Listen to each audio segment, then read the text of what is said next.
right, good morning, good evening, good afternoon, wherever you are in the world. My name is Josh.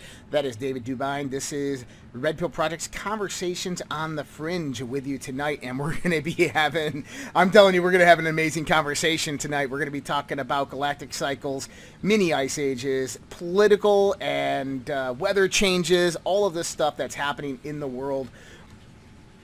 Thank you. And the first thought I would throw out there, it's not CO2, it's not you, it's the sun.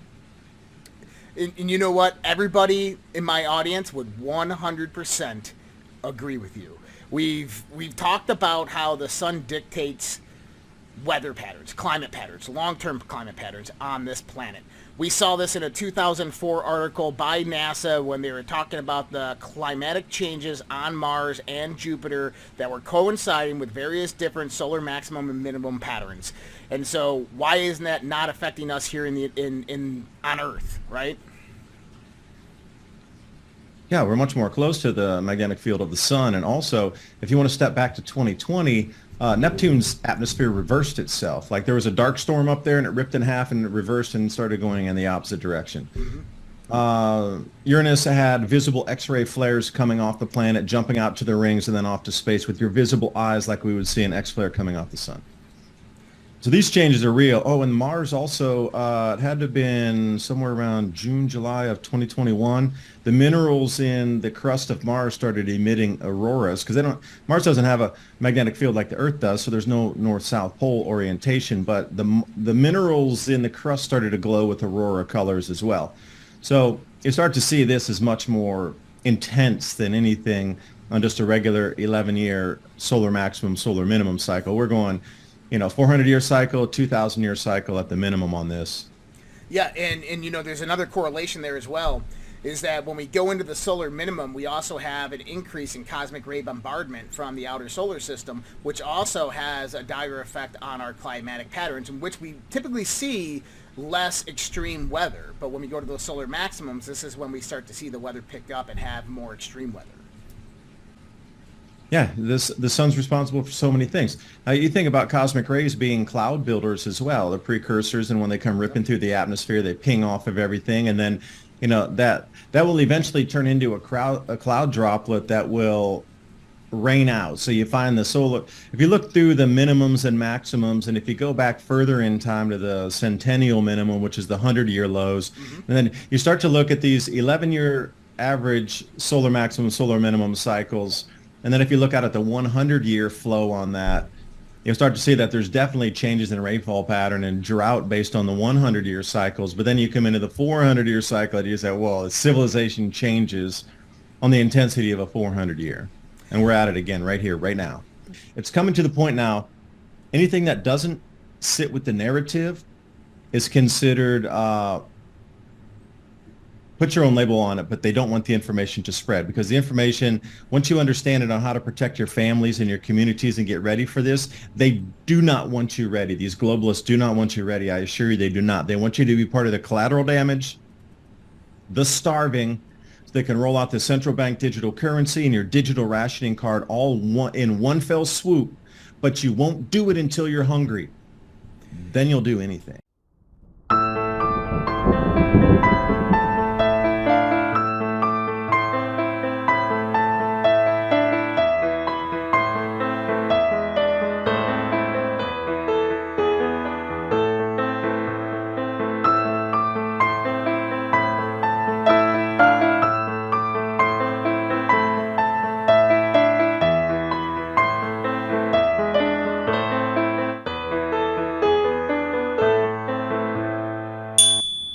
Looking at all this, it reminds me of Dr. Yuval Noah Harari from the World Economic Forum and a certain thing that he said about 3 months ago at one of their meetings. And he was talking about how humanity's not going to agree with what we do, we being the elites, and that we are in the process of building our technological ark to save us for something that potentially could happen, of which most of humanity won't survive.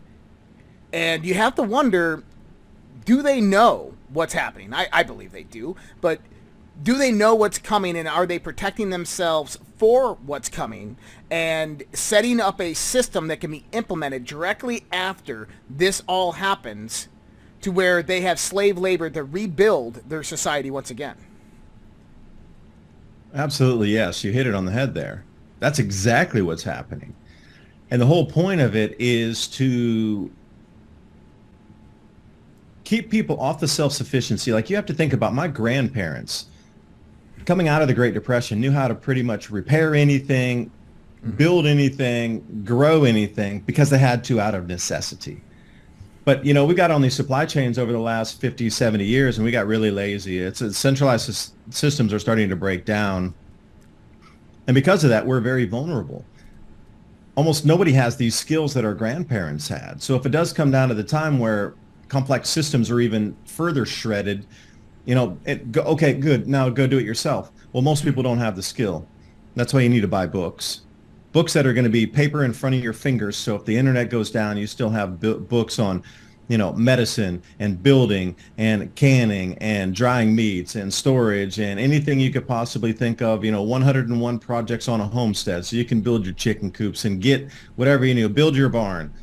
Understand the processes of what is the base of society. We need homes, we need food, we need fresh water, and how to filter that water. So, you know, it's going to roll us back. I really believe we're going to head something back into more of an 1860s lifestyle as we get through this reset here. And when I say reset, I really want to be clear about it. What the World Economic Forum has planned for a quote-unquote reset is very different than what nature is about to throw at us. So I do believe they understand what nature is now in the process of unveiling across the planet for the next 3 years. Mm-hmm. And they're trying to ride on top of this natural cycle to achieve a more magnified output of food shortages, to get everybody identified, get the digital IDs, get on the digital rationing cards, get your universal basic income, go back digital currency, because it will be the only show left in town. Unless you're in a community that barters. Right, and that's actually Sundays we have a private Zoom on our private platform, and what we do is we actually go over prepping, canning, preparedness, these types of things. It's something that we just started doing recently. Now, it's incredibly important to do those things, community organization, obviously. So explain to me what's causing this. How does all of this cycle operate? How long are these cycles? Do we have historical evidence of these cycles? Well, you started right there, Younger Dryas. Yeah. And notice how when you get into the climate debate, they never go further back to the Younger Dryas impact era, because you could see temperatures rising 30 degrees Fahrenheit and dropping that quickly too. Yet we're fed that it's the all-time fastest rise ever. Just go back 12,000 years. Oh no, it changed so drastically that I think after the Younger Dryas, you know, it's around this number. There are about 10 million people left on the planet. 10 million. So we've gone from 10 million through other cataclysms during this last 12,500 years to bring us back up to a population of 8 billion. And I know for sure the Lake Toba eruption 70,000 years ago in Indonesia was another genetic bottleneck that knocked humanity down to, you know, sub 10 million people.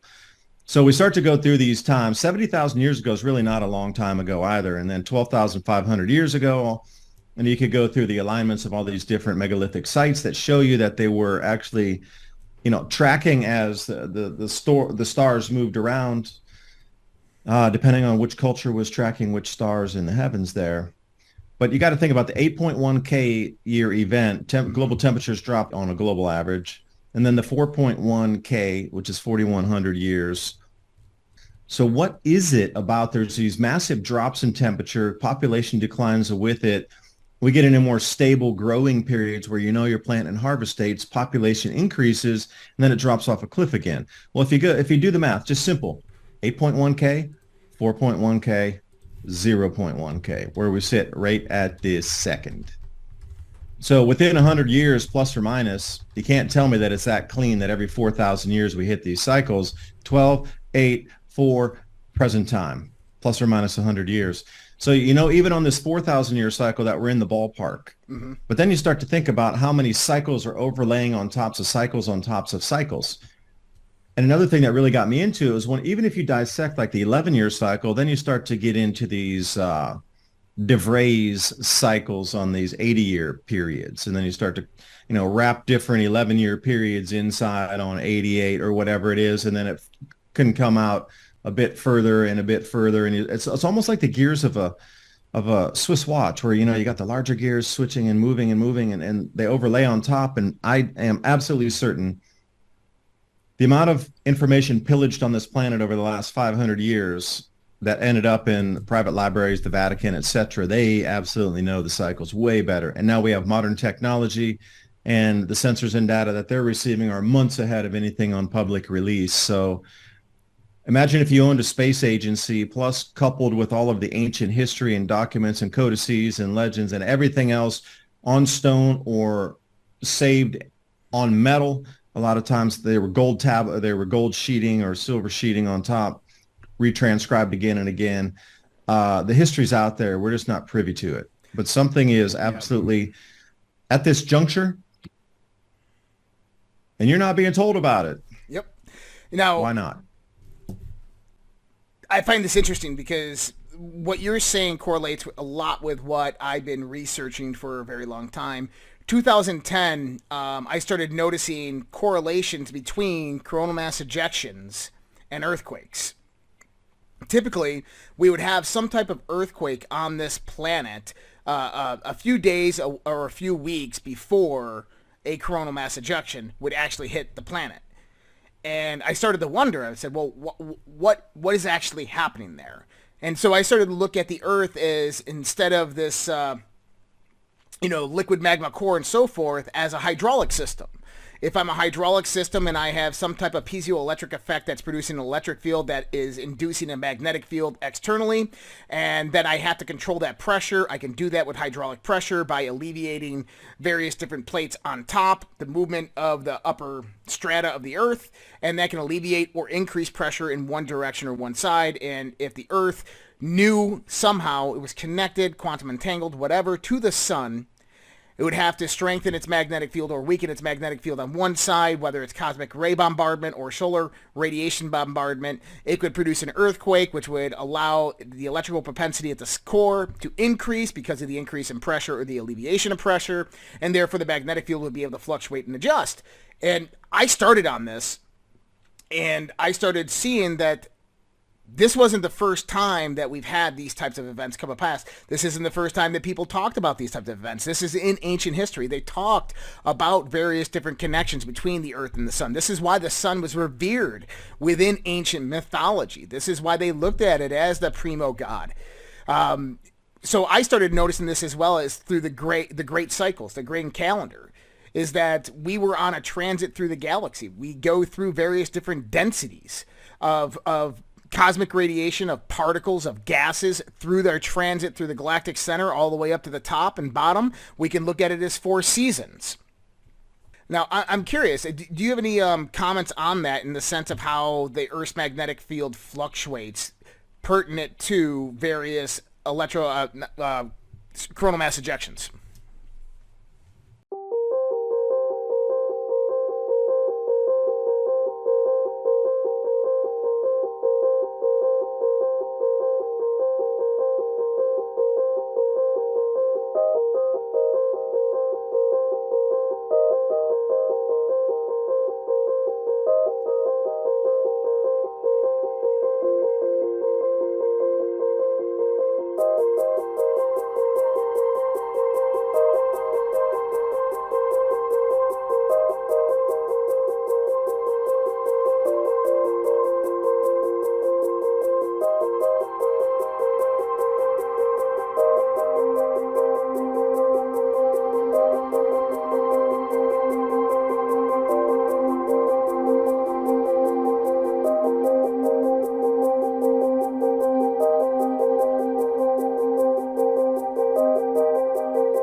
Yeah, because you have to think about the fields of the sun up there. The reason they start twisting into those sunspots Hmm. is disturbances in the magnetic field, and then you get those looping on the umbras up there.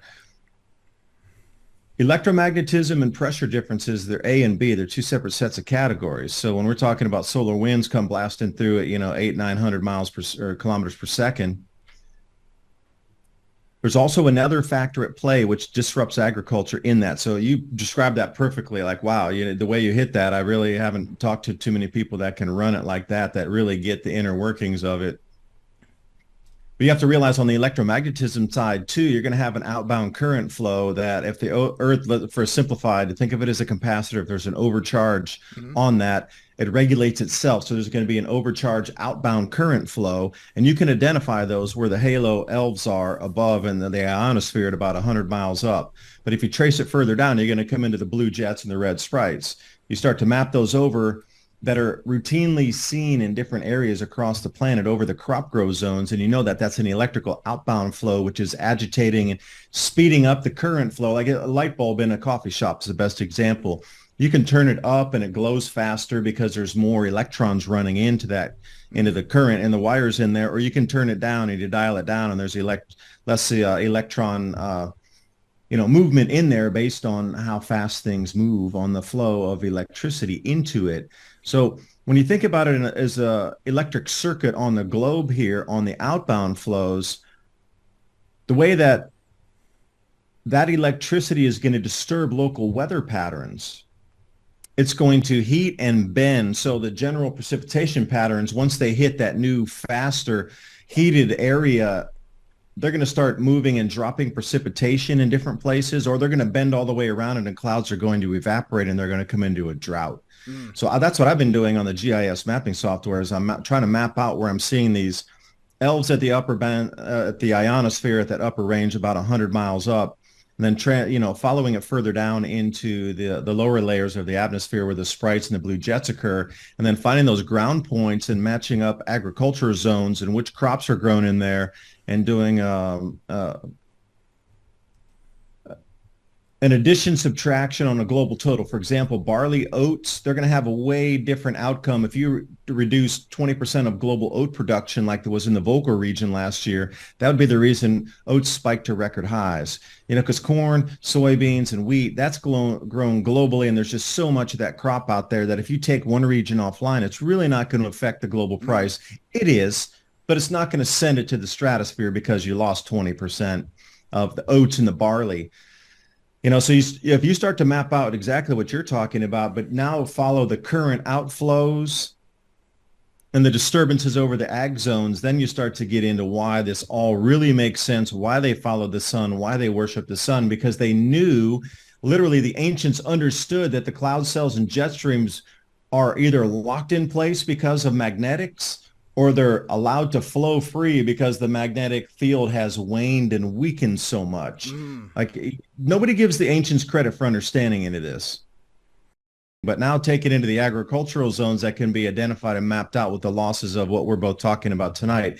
Then you can do the mathematics on it and you know precisely where the crops will be lost and which countries will experience the food shortages first and the civil unrest first. So if you're, excuse me, Josh, let me ramble for a second here. Yeah. But if you're an investor in an emerging market and you know that currency is going to devalue 50% based on the civil unrest because of the crop losses, that kind of information is a little bit valuable for people. And that's all I'll say there. I was going to ask, do you trade? Do you trade futures of commodities? It's exactly Yeah, legally, my I'm thought. going to say I do not trade based on the information I put out on the crop loss areas, on the magnetism and the outbound current flows of our planet. I do not trade that. Man, it's fascinating Others too, do, though. because we live in such a dynamic system, but it's replicate. And this is the interesting thing, is if you go down to the atom, if you go to the molecule, you go to the cell, you go to the planet, you go to the solar system, to the galaxy, it's a replicate system.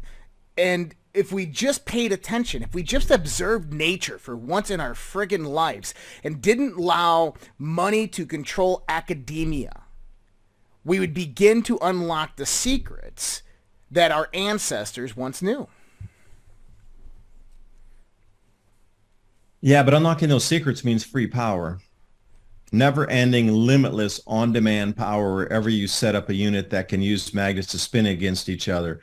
Now, again, the whole thing on metering every aspect of your life would go out the window, and there would be literally no control on the planet of these same globalists, elitists, because they need to have a monitored system and a metered system for every breath you take, every cup of water you drink, every morsel of food that you buy, the rent over your head, everything. But imagine if that was scraped away and limitless power was at your fingertips in your home of something half the size of your washing machine.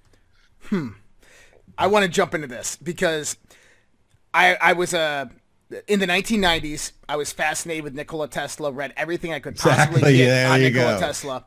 I went into the military 10 years. I worked on advanced electronic gun missile fire control systems, combat directory systems, got an education in basically electrical engineering. And I'm still fascinated by this topic, especially free energy, or really, it's not really the right word for it, but energy from the vacuum, quantum fluctuation, whatever we want to call it. I'm fascinated by this. Explain, please. Well, I understood the same mechanics you did, so I ended up going up to Zagreb over in Croatia, and we went up into Nikola Tesla's laboratory over there. Now, I was with somebody at the time, and they were saying, no, that's impossible. If these things were really working as you say, they would be everywhere on the planet. It'd be the way to prevent all the pollution and stop all the CO2. And I said, all right, well, I'm going to just let you see for what you see yourself. Remember, these patents have been around since the 1880s and 1890s. Mm-hmm. We're not talking anything new here. The 1880s, 1890s. We go into this place. I got in the Faraday cage. They shot a bunch of stuff around. I was, because I was doing a video there, so they arranged that I could get in the Faraday cage when they were doing the demonstration. But as we walked through, there were no less than 16 working models of magnetic motors. Now, some of them were really simplistic on it was just two discs that moved around, and other ones were just two magnetic fields on magnets that were going around on sticks and things. But they did have a couple models there that were spinning pretty fast, definitely on the RPMs around 1,200 RPMs, and they were really loud inside too. So they had some sound shielding over the boxes there. But there were definitely an enormous amount of working models. And after we came out of there, it was just like the aha realization moment of they've hidden this technology. Because it's really super simple. Like you as a kid in a classroom, you put two magnets on a desk and you push one toward the other one and it kind of moves away. Now replicate that with incredibly, it could be an electromagnet or it could be a neodymium magnet, and get the, and I look back, and this is another thing you and I are going to, we're going to definitely resonate on this one here. A lot of the sacred geometry and the numerology that's within the mystic schools will show you the angles that you would need to orient those magnets. So when you start to run through all these sacred numbers, when you get up into the 36s, the 72s, the 108s, this type of thing, that's on what you might need to put at 37.5 degrees on a tilt to get the magnet to break the bond to move to the next one. But when we come into some of these numbers, that are routinely through history and everything carved in temples on 3, 6s, and 9s, and you go through not only the 36 degree, or you could either tilt your magnets at 36 degrees or 37.5 degrees off to get that magnetic, the bond to break, and you might need to add maybe like 1% of your output back in to continue to get that to spin, but you can do that with, boards that we have today. But the same thing that I found with talking about the sun, when the sun's stepping down in its electromagnetic resonant state, once it gets below 36%, then things start to go haywire, which is exactly what we're seeing today. Like the magnetic field doesn't have to go to zero in the sun before we start to see extreme outcomes and output on the Earth in terms of our terrestrial weather systems and atmospheric disturbances. So I start to trace back in history, because I lived in China and I know about the Beidou Qixing and the whole cult of the Big Dipper and how they use dragons to represent, fire flows from the sun, like plasma currents from the sun. They understood that way back. Like, it doesn't have to go to zero, but again, just roll back into the sacred numerology and you'll start to see that there's points that match in science when you're either getting pressures, electrical flows, or plasma densities that things start to change at those integral numbers in experiments. It's interesting that you mentioned it. You're right. We will resonate on this. The sun. I mean, the sun is 108 Earth wide. If you took the sun 108 times, it's the exact distance to the Earth. There's 108 moons in between the moon and the Earth. This number 108 keeps replicating over and over and over again.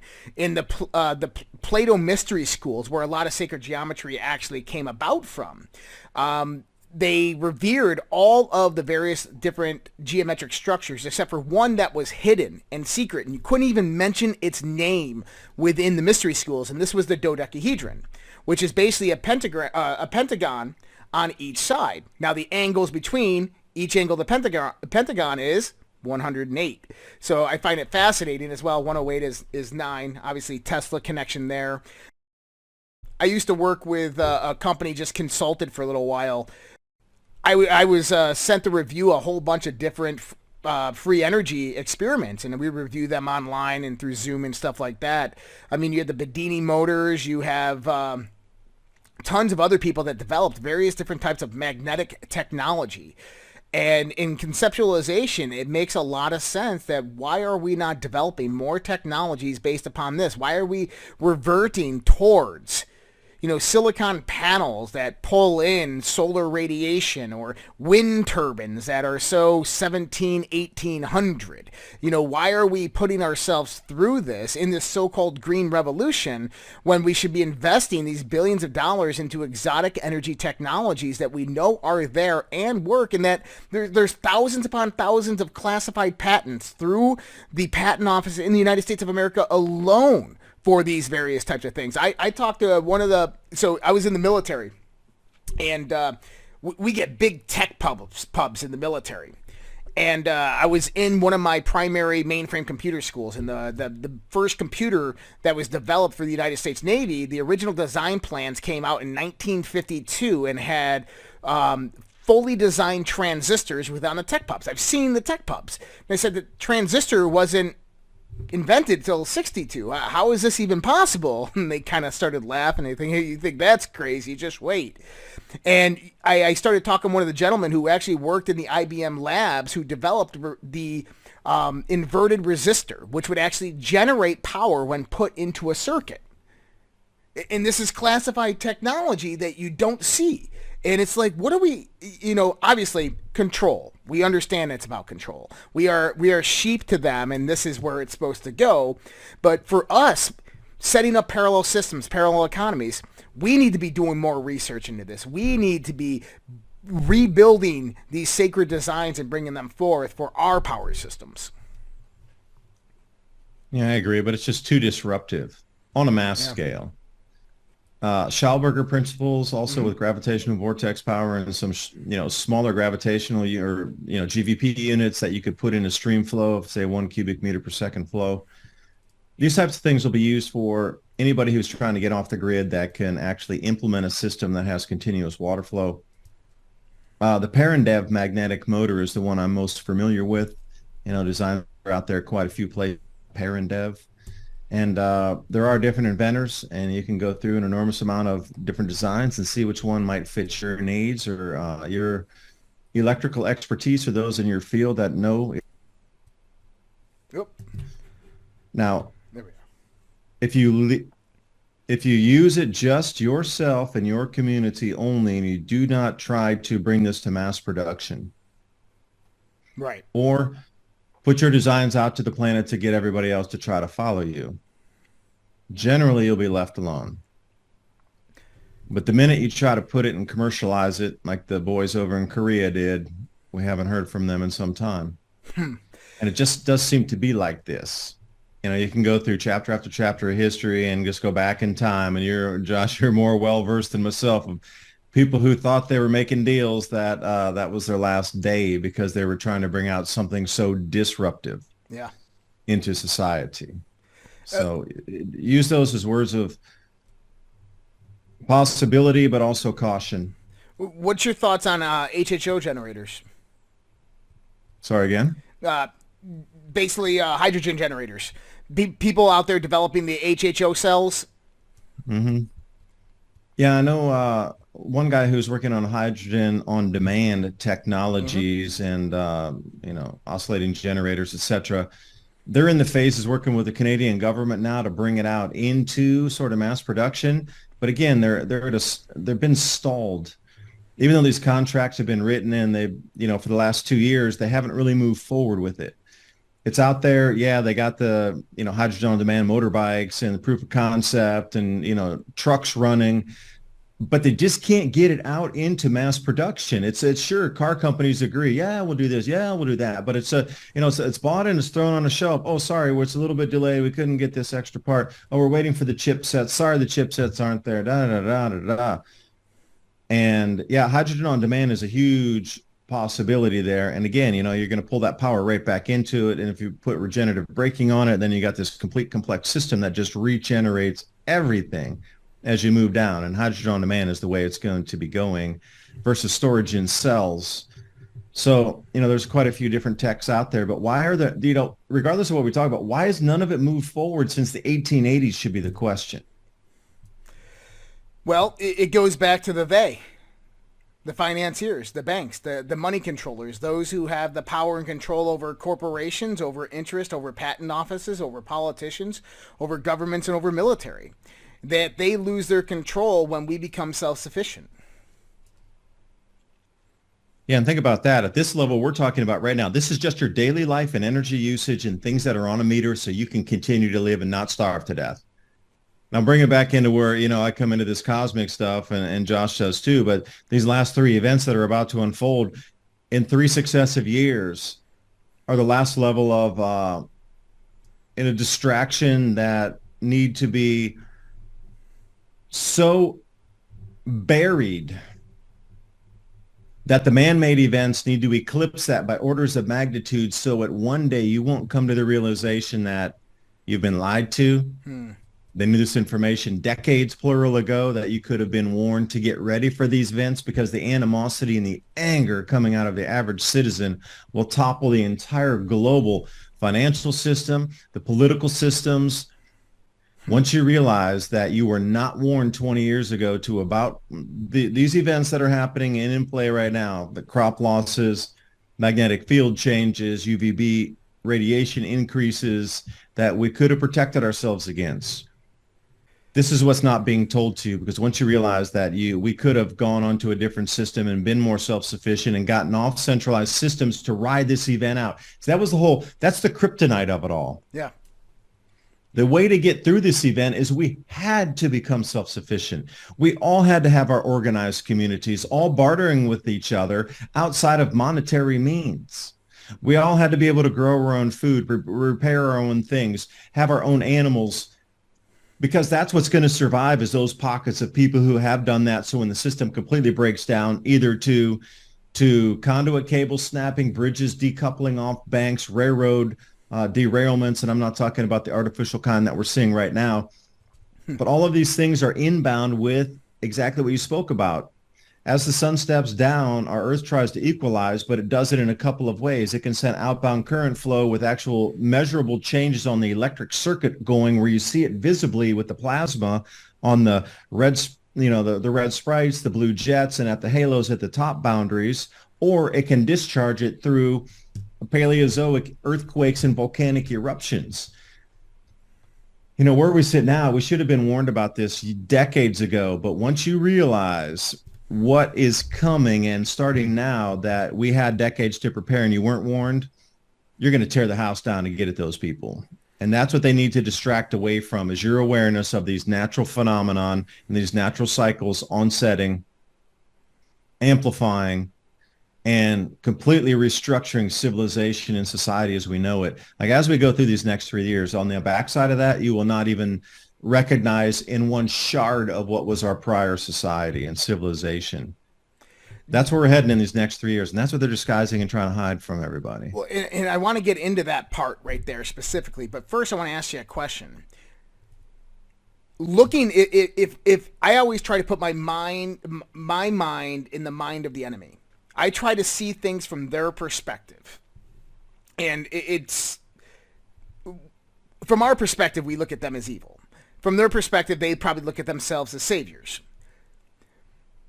But if you saw something like this coming and you withheld this information, kind of similar, we were talking before this, in 2012, there was a series of coronal mass ejections that were coming towards Earth that they thought were an imminent hit, and they were civilization-ending CMEs. They ended up not hitting, but they classified these CMEs and never told anybody about it until 10 years later. So if they kept this information from us, and this did happen, do you think one of the reasons, and we're on YouTube, for the Fauci ouchie, the jabbity jab jab, was to call humanity so that there wouldn't be that many left? Or in a twisted sense, they could think with the cosmic radiation increases, the UVB radiation increases, with whatever's coursing through the veins, there might be a protection against that. So on a more amplified or more, I think it's going to come into a decrease and then an amplification of resonant frequencies. Whoever exists within that state, if you have those metals coursing through your body and they're replicating and building structures, then in a faster frequency field, would they bring more people through? Or would they be those new slaves you're talking about, under complete control? Whoever survives the upgrade. Interesting. Well, one part of my research, I go back to a 2014 scientific study from Columbia University by a guy by the name of Dr. Martin Blank. And what he was studying was the harmful effects of various different types of cell phone and radiation on DNA. One of the things that he discovered is that DNA is an electromagnetic transducer, meaning that it sends and receives signals, as well as an electromagnetic fractal antenna, which keeps itself symmetry no matter how much you break it down. Investigating this further around that same time, you find out that there's various different articles talking about the influence of DNA on this the cosmic microwave background radiation.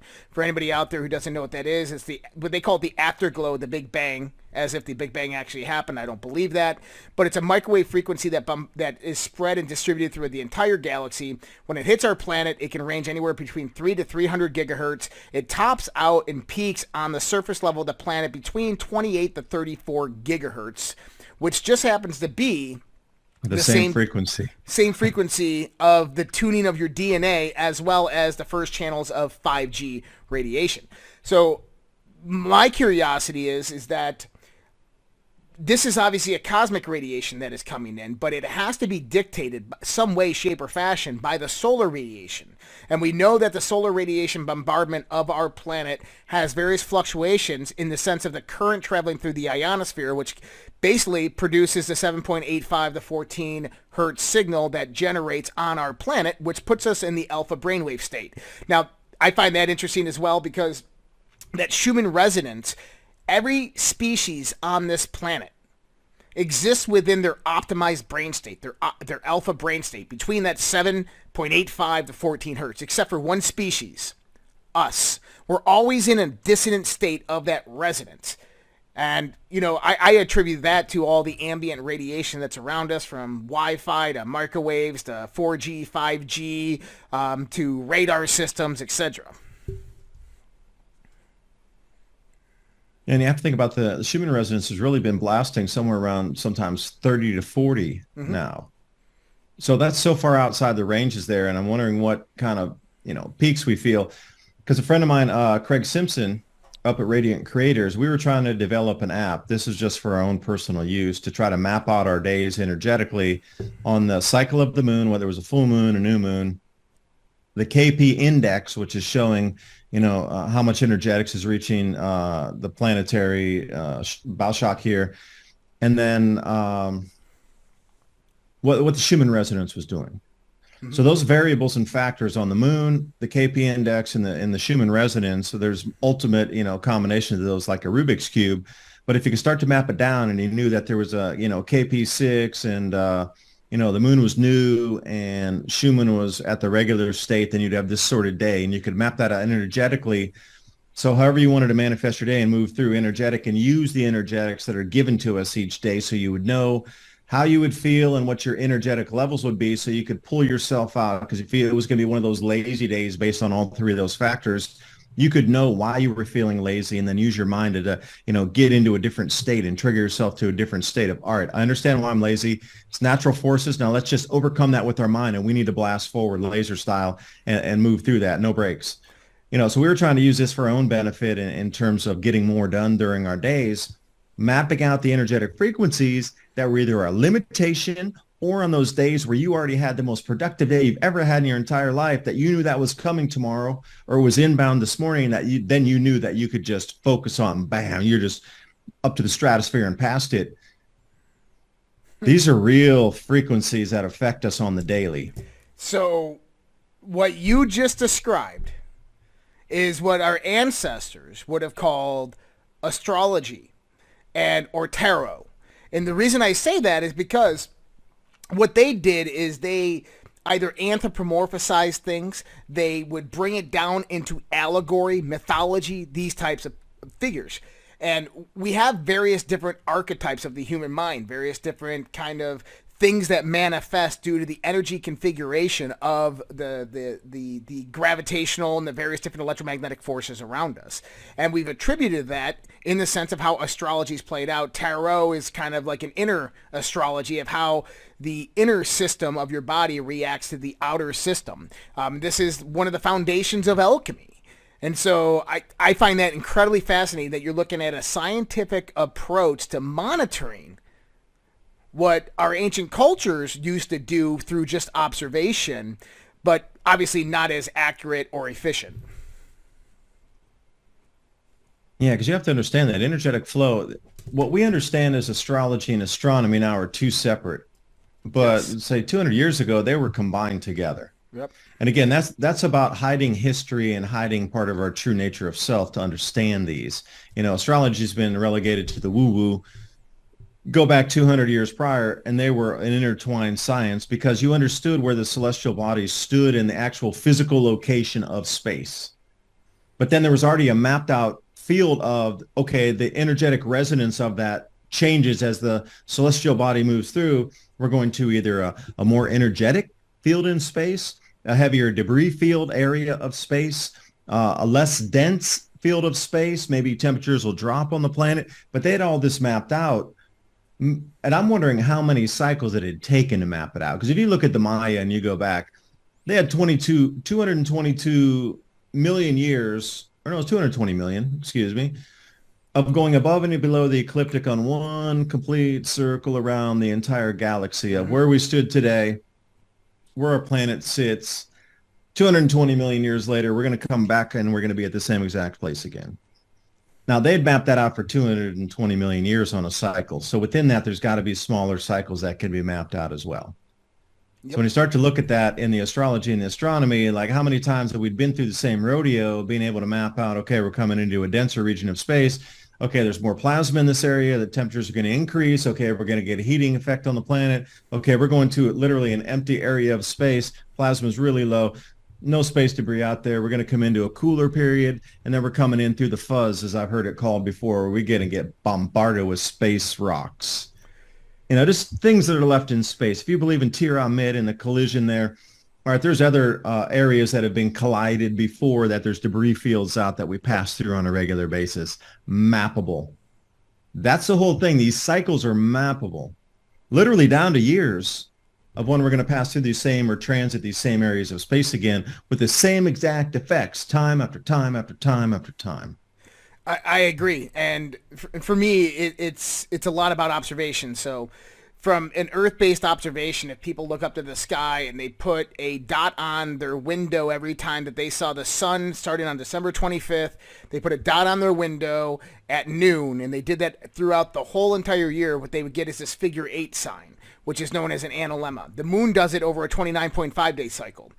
And my perspective was to step outside of the galaxy and look at the solar system as it transits the galactic center up and down in this sine wave shape and form. It's going to produce the same cyclic action of the analemma, which means that as we transit the galaxy, we go to summer, we go to 2 equinoxes, and we go to a winter. If we know that the galaxy is in a sense polarized, positive and negative, as well as has a higher concentration of gravitational forces towards the center of the arms, which means that if there's a higher concentration of gravity at the center of the arms, there's a more dense matter. But I went out the thought, David, is where are we now in that galactic transit? And one thing that I look at is I look at occult symbolism. I look at the symbology that these people on the planet are putting out there. I look at the rituals. There was 2 rituals last year that happened in the sense of ancient Egypt. They reopened the King's Road, which is a 1.7 mile road between Karnak and Luxor. This is the Road of Osiris. 1.7 is 17. That's Osiris's number. It's also the declination of the star Sirius. And so it has specific meaning. They're talking about the resurrection, the rebirth of Osiris here. And I said, well, they only reopen that road every 3,500 years. So that's every 2 or 1.5 processional cycles. So I started looking into where we were in this galactic transit. And sure enough, we just came out of winter. We just hit that December 25th rebirth period at that bottom of that transit and turning right back up.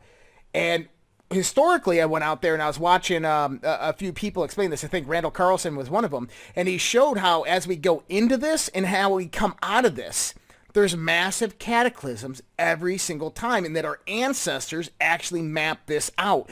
And the cataclysm coming into it would have been the entering of the Lower Dryas.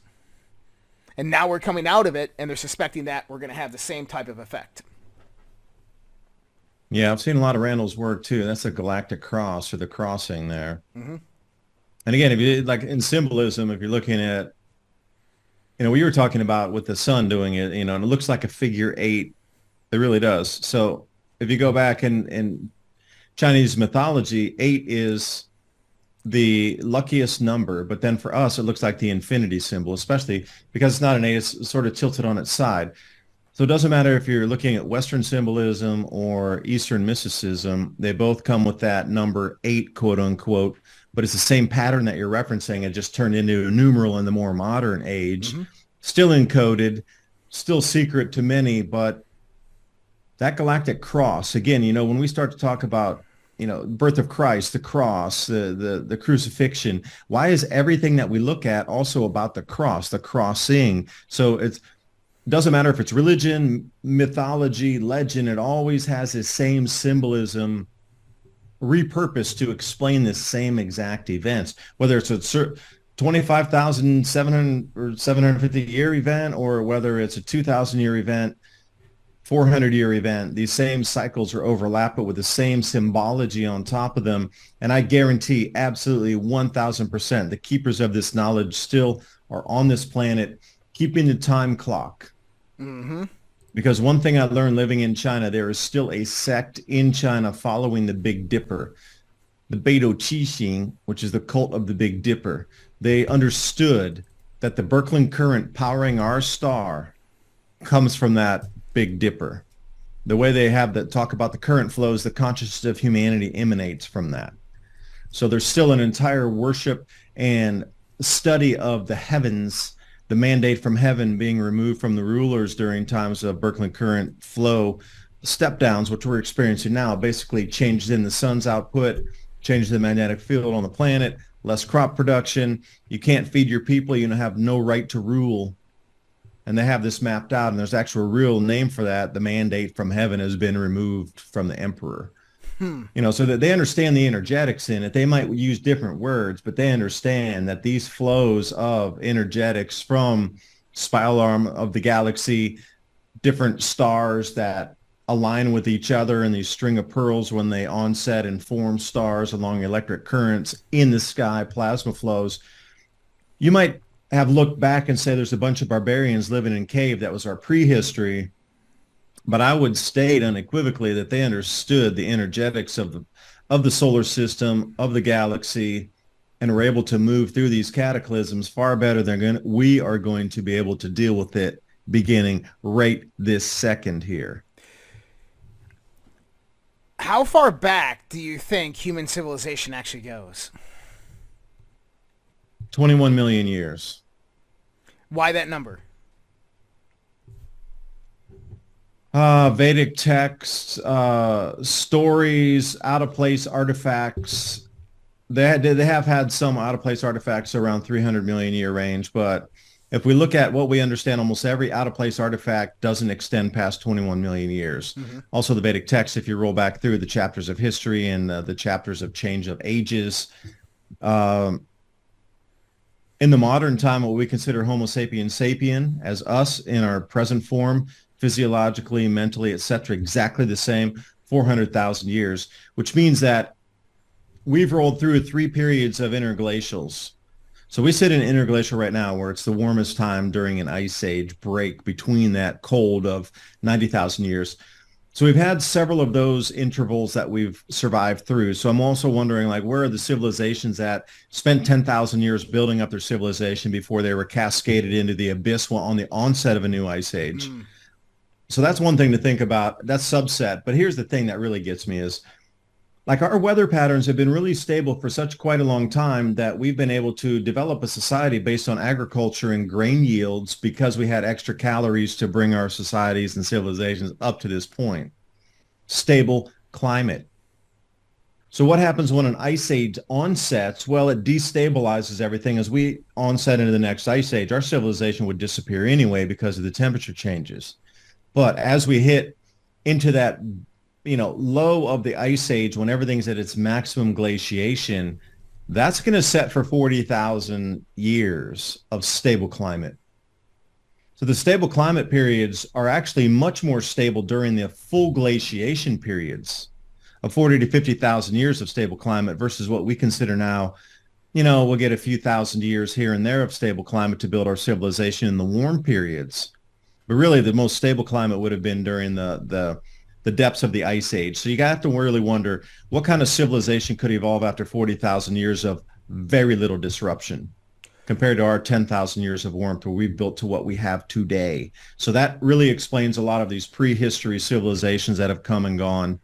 And then if I might add the one last thing here. Yeah. Okay, the closest in 10 to 118,000 years ago of interglacial, where's the remnants of that? Well, in the question as well as where would the warm pockets be during those glacial periods? Where would those warm periods be? Is there continental shifting, drifting? Is there variations in the Earth's crust? Is there volcanic activity occurring? Because if we look at this, I mean, they just discovered 3,500 feet underneath the Pacific Ocean, right outside, I believe, of the Solomon Islands, a man-made road, 3,500 feet under the ocean. And clearly a man-made road. And they're saying, oh, it's got to be about 2,800 years old. And I'm like, it's 3,500 feet below the ocean. This thing has to be tens of millions of years old. What are you talking about? But this is what academia and science does. So where would the warm pockets be during these glacial periods? And where do you think they potentially would be? Well, you're going to have to add in a lot of different variables there because you just talked about crustal subsidence. That wasn't sea level rise that put that under. That was, we came into a zero field magnetic solar system for a moment, however long that is. I really believe we're going to transit through 2024 in October and we're going to come into a zero state or very close to zero state magnetic field. Now, if you see some of these, Hollywood-esque movies of like The Day After Tomorrow, they come into a 0 point field there, zero magnetic field where areas rose out of the ocean and other areas subsided, massive waves coming over the Himalaya. The Himalaya sunk beneath the sea, not because there was sea level rise, but if the planet stops and then it starts re-rotating and it shifted a couple of degrees, everything that we know is where the equator would be different. The amount of mountain ranges that would either come out of the ocean like the myths and the Maori people or the legends or the actual understanding of how those mountains were pulled out of the ocean to create New Zealand. They talked about the earth stood still and the mountains rose out. Well, they were pulled by a fisherman. It explains a lot of things on the subsistence and the subsidence or the emergence of different land masses coming out of the ocean on if we had a zero magnetic field on the planet and things shifted. Mm-hmm. So it's hard to go back to get some real preciseness on that because the equator would also shift. Now, whether it's a 90-degree tilt like Velikovsky talks about, or Charles Hapgood in this Earth's crustal displacement theories, there's massive movements of equatorial bands around through time. But is it mappable? Do we know where the new lands would come? Is that on a pattern as well that can be mappable? Well, the Himalaya is going to sink and this other area is going to rise up. And then over, in the next million years, that's going to sink back down. There are some signs that, but humans being here just in the last 400,000 years. So we know at least what happened where that road that was built has been built within the last 400,000 years and had sunken under the ocean to that great depth. Off of Cuba, there's also another city they found at 6,500 feet in depth. Mm-hmm. So, that's not sea level rise. That was above the water level, and that area of the entire planet sank as something else rose out. And then you have to wonder, how long would that take before the fresh water, there would probably be 10 years of extreme. That's why humans get knocked back to, 10 million or under, because they were in the right place, the right time, in the right pocket just to survive it. And then eventually weather patterns would stabilize. We got to figure 10 years of just, once in a 1,000, once in a 5,000 year rainstorm, every single storm. Like how long would that take to wash the salts out before the land would be viable to grow food back, and the stabilization patterns after all these cataclysms? We're talking 10, 20, 50, 100 years, 200 years before weather patterns and atmospheric flows get back to their normal. The sun restabilizes its magnetic field, the earth restabilizes, and everything in that whole flow of atmosphere from jet stream and cloud cell locked back in place where we can get some, you can plant this time and you can harvest this time. But that is absolutely going to change like a Rubik's Cube as well, all those factors you talked about on where the warm zones would be based on the tilt of our planet after the zero magnetic field anomaly that we would rush through. Yeah, if that makes sense. It does. It does. You mentioned The Day After Tomorrow. Now, that actually derived from a book called The Coming Global Superstorm by Art Bell of Coast to Coast AM and Whitley Strieber. And, a lot what they talked about in that book were the crustal changes that actually occurred. And I believe Whitley had some divine revelation of where this actually came from and brought this idea about. I know that Major Ed Dames, in the sense of the remote viewing project, had a lot to do with that whole vision. But if we look at the Earth as this hydraulic system, this electromagnetic hydraulic system, a pressurized electromagnetic system, it makes a lot of sense that after one of these major shifts and changes where you go to this 0 point activity, that the Earth would try to recompensate itself and readjust the inner workings of its pressurized system, of which you would probably see uprisings of continents. Antarctica move more towards the equator. North America maybe sink down below the waterline. Other parts come up. I mean, we've all seen the topographic images of the oblate sphere of this planet, of how deformed it actually really is, and how easy it would be for a lot of those things to sink under the sea and other parts to rise up. Yeah, and the Adam and Eve story is another one that was classified. Yeah, but that goes into Hapgood's work too. But just the crustal displacement, or what's that? Where they say that it moves about an inch or two a year, and this gradualism has been just like slammed into our heads since time immemorial. No, nothing can move that fast. No, there's never cataclysms that change Earth's present form over hundreds of millions of years. This plate tectonics explains it all. Why are they trying to hide these catastrophism events from us is the question. Because they're on a cycle, and you wouldn't pay your taxes or invest, and you wouldn't obey the rule of law. Once you knew another one was onsetting, there's nothing else to live for except the day. So why would you worry about 30, 50, 60 years in the future? You wouldn't.